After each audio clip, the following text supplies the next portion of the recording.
true story that happened with a caller to Islam from Egypt called Amru Khalid. He said, 3 days ago, I received an email from a young lady from Australia. And the email reads as follows, and I quote, I am a young Lebanese lady that has a Muslim father and a Christian mother.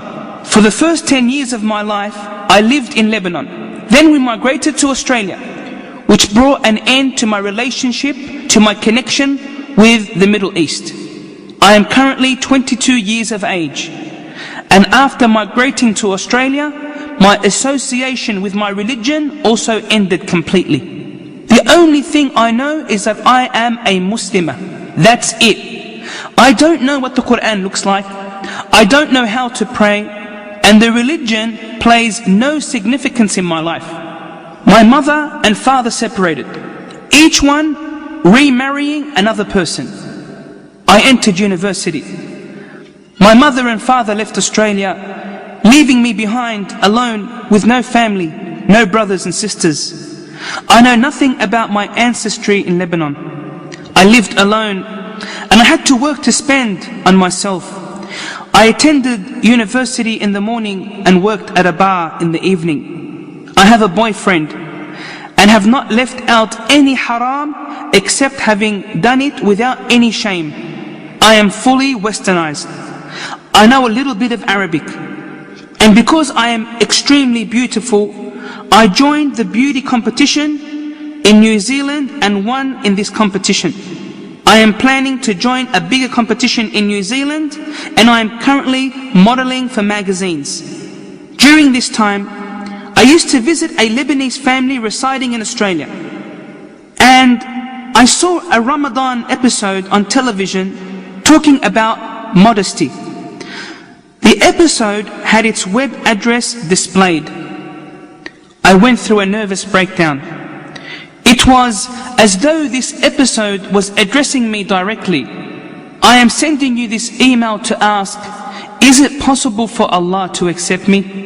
In other words, forgive me? And this is where Sarah's email ends. Subhanallah. No matter how long a person's iman is, the soul of a person longs for its creator, just as the stomach hungers for food, so too does the soul long for Allah. This caller to Islam wrote back advising her about the conditions of repentance, and that Allah will of course forgive her if she repents.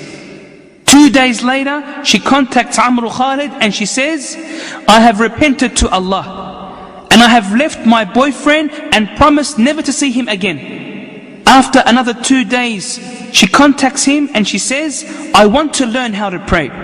Then another 2 days pass and she says, I would like some Quranic audio tapes. So he sends her some tapes via DHL courier. A week goes by and he doesn't hear from her until she contacts him and informs him that she has retracted her beauty title of that particular city. Then came the surprise. She contacted him saying, I have put on the hijab. However, the story does not end here.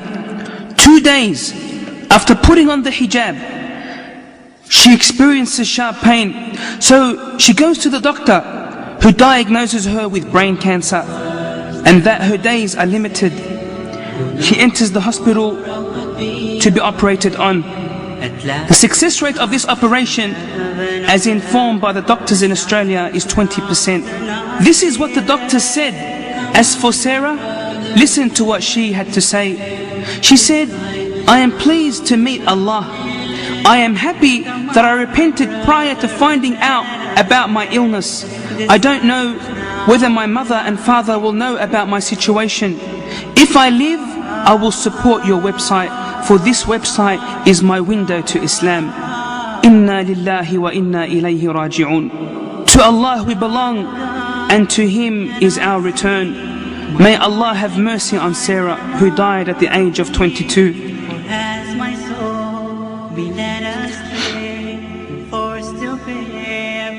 They buried her with the Muslims in New Zealand. Prior to her death, she sent a short letter to Amru Khalid saying, I lived far away from my Lord for 22 years, but I repented and turned back to Allah 3 weeks ago. I don't know many Muslims besides you and this internet forum. I urge you to make dua for me that Allah has mercy on me and to forgive me. Make dua to Allah to guide my mother, for she does not know anything about me. Signed, Sarah. كل نفس ذائقة الموت.